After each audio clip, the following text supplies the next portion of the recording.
Hey travelers, are you having trouble figuring out good methods to make money or units in whatever stage of the game you're in? In this video, I'll go over an early game, mid game, and late game method to help make those millions of units to help get you over the hump. Let's get started.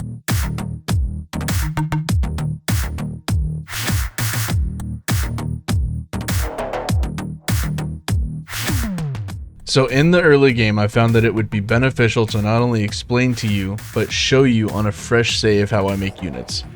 Although it is time consuming due to the fact that you are limited with equipment and resources, this should surely help you out in giving you hopefully a much better start. So one thing I found on 100% of the fresh playthroughs that I've created is that the game tends to put people on planets where there is an abundance of caves. For the very fact that not all people will know how to get out of the negative effects or survive the negative effects from their starting planet, people tend to migrate towards caves to prevent further damage. So the first thing I do is repair my scanner and create my analysis visor. The scanner is so I can quickly find what I need in order to survive, being oxygen and carbon.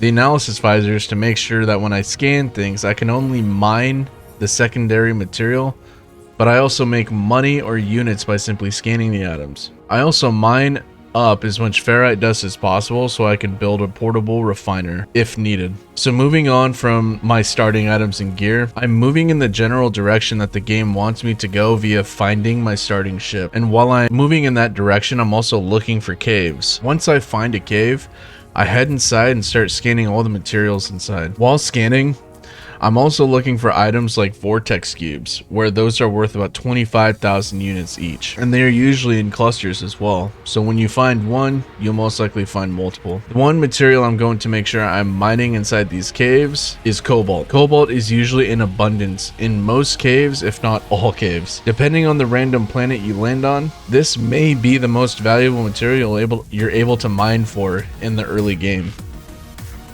And this next part is entirely up to you on whether or not you want to do this, but you can refine cobalt into ionized cobalt. This is entirely up to you, but I personally don't, and here's why. It takes 2 cobalt per 1 ionized cobalt.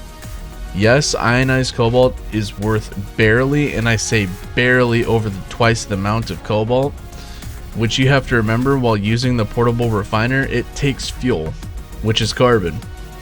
So when you include the value of carbon when you're first starting out, the profit gain of ionized cobalt over regular cobalt is then somewhat mitigated. It's still a profit, yes, but the gain is just not justifiable for me for ionized cobalt. Once my ship is repaired, I'll go directly to a trade station and see what's for sale, checking for that chlorine or salt. So since I only did about 5 minutes of mining, my stack size of cobalt really isn't that large, so I won't end up crashing the economy here. So I highly recommend selling to the pilots that land at the trade stations, as that will never collapse the economy of a particular resource value. So with that being said, just remember, repair your scanner, create your analysis visor, look for caves, scan the items in the caves, mine for cobalt. Sometimes they will give you a geode, which can turn into a valuable metal, oftentimes worth 25,000. Look for valuable items like vortex cubes in caves. And then also look for salt or chlorine, as those are also very valuable.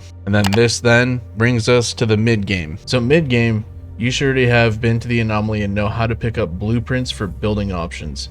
So I'm going to assume you know how to get salvage tech already. For this mid-game method, at the very least, you'll need a medium refiner. Some of you already may know this method, and what we're going to do is expand on chlorine. If you don't have chlorine, you should be able to find a traveler or a galactic terminal selling it, or you'll have to locate it on a planet. It really isn't terribly hard to find. The reason why you need at the very least a medium refiner is due to the fact that we have to combine 2 resources to multiply our chlorine. If all you can find is some salt, no sweat. Refine the salt into chlorine. You'll also need some oxygen. What this does is expand the chlorine. So for every 1 chlorine and 2 oxygen, you receive 6 chlorine. In this footage, I only have 335 chlorine available. But as you can see, It quickly multiplies, and within minutes I can get a full stack. The value of chlorine is very high, at 602 units each, so a full stack will get you just over 6 million units. With this method, obviously you're expanding on chlorine, but you're losing out on one important resource, that's oxygen. So in this footage I set off to go look for an oxygen mine, and I got super lucky and found one less than 400 meters away. It's a C class, but that's alright. Oxygen isn't something you tend to struggle with, as many trade pilots and space stations will sell this resource in the thousands. I just don't want to have to keep flying back and forth to buy it. So what I did was fly to the anomaly, purchase the blueprint, and built myself a quick base. So remember, never sell all of the chlorine unless you have easy access to some via mining or finding a system where NPCs and space stations sell it, and even then, only buy one and turn that one into as many stacks as you want. So remember, you'll need at the very least a medium refiner, salt or chlorine, and if possible, an oxygen mine. With this, you'll be set to get started on your way to fast millions. This brings us to the end game. The end game method is activated indium, as you may have guessed. Finding yourself an S-class activated indium deposit is by far the most challenging part of this method. This here is my base with an S-class activated indium deposit right next to an S-class electromagnetic field. I got lucky as they're within the same base radius, so I didn't have to expand my base border or anything. With this method, you'll need a mineral extractor and supply depots. The electricity method is up to you on if you have electromagnetic fields available next to you or not. If not, lots and lots of solar panels will do the trick. Describing how to find the deposit is easy. It's the process that takes time. With that time, it is rewarding. You'll need to be able to fly to blue systems in the galaxy and scan for planets with activated indium. Use your survey device to pinpoint mining deposits.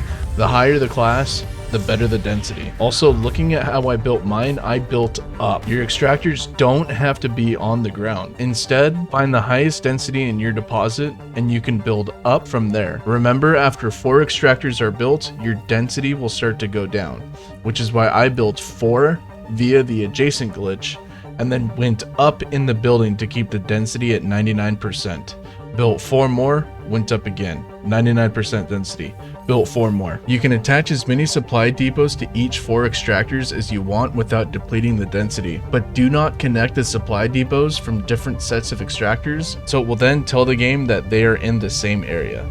So it's best to keep your sets of extractors isolated to their own supply depots. Activated indium is your best passive income. You don't have to tend to it other than emptying your depots. 1 activated indium is worth 949 units, so a full stack will be almost 9.5 million units. You can easily set your mine up to where you have enough supply depots to only have to go to your mine once a day or every couple of days before it's full. Depends entirely on how many supply depots you want to build. So remember, this method, you need a mineral extractor, a supply depot, some sort of electricity, and time to look for your S-class activated indium deposit. These are my 3 methods I believe yield the most amount of money or units for your effort. I hope I was able to help out in some way or another. Please consider hitting that red button underneath the video and maybe a like if you're feeling generous. As always, I'll see you on the next one, traveler.